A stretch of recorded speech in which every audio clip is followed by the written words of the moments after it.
बकवास पर आपको खुशामदीद। हसरत ड्रामे की अगली किस्त में आप देखेंगे कि फबीहा की किस्मत ने भी इसका साथ दे दिया। इसकी माँ ने इसे घर से धक्के देकर निकाला तो अरहम ने थाम लिया और निकाह करके ही घर लेकर गया। इसके बाद शुरू होती है रफ़त बेगम और हादिया की कमबख्ती। रफ़त बेगम को तो यकीन नहीं आ रहा कि इनका खेल इन पर उलट चुका है।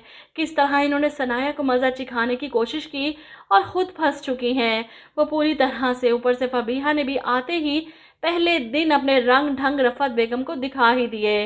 पहले दिन इनके लिए नाश्ता बनाती है तो रफ़त बेगम गुस्से से कहती हैं, मुझे नहीं करना तुम्हारे हाथ का नाश्ता। मेरे घर पर मेरे बेटे पर तुमने कब्जा किया, माफ़ नहीं करूंगी मैं तुम्हें। वो सनाया की तरह इसे ट्रीट करने की कोशिश करती हैं तो जवाब में फबीहा भी मुंह तोड़ जवाब देती है। कभी कभी इंसान का अपना किया ही इसके गले की हड्डी बन जाता है। आपके साथ भी शायद यही हुआ। सनाया मैम से खार थी ना आपको, इसलिए मुझे इस्तेमाल कर रही थी और अब देखें मैं इस घर की और आपकी मुलाजमा नहीं रही।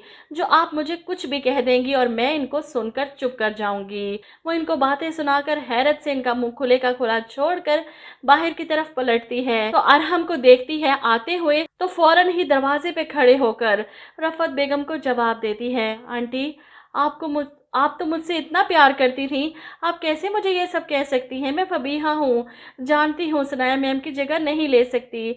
आप प्लीज़ मुझसे बदगुमान ना हो। मैं पहले की तरह आपकी खिदमत करना चाहती हूँ, आपकी बेटी बनकर। अब अरहम पीछे खड़ा फबीहा की सारी बातें सुन रहा था। रफ़त बेगम तो गुस्से से लाल पीली हो जाती हैं इसके बदलते हुए अंदाज को देखकर। इन्हें अंदाज़ा ही नहीं था कि अरहम वहाँ पर मौजूद होगा, इसलिए दिल खोल कर इसे बुरा भला कहती हैं, गालियाँ देती हैं। अरहम सामने आ जाता है, बस अम्मी, फबीहा आपके साथ इतनी नरमी से बात कर रही है और आप। अरहम के तेवर देखकर रफ़त बेगम की होश उड़ जाती है और फबीहा की चालाकी भी कैसे इसने पैंतरा बदला अरहम को दिखाने के लिए।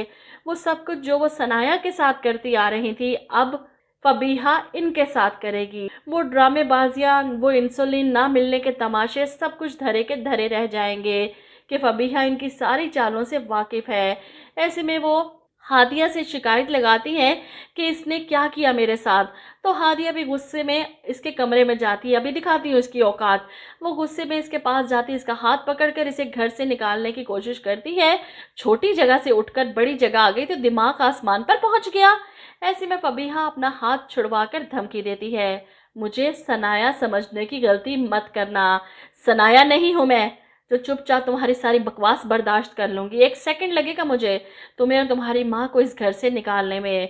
अब हादिया जो सनाया को खूब बातें सुना लेती थी और चुपचाप वो सुनती भी थी, पलटकर कभी जवाब नहीं दिया। पहली बार जवाब सुनकर लाजवाब हो जाती है, डर कर उसके कमरे से भाग जाती है।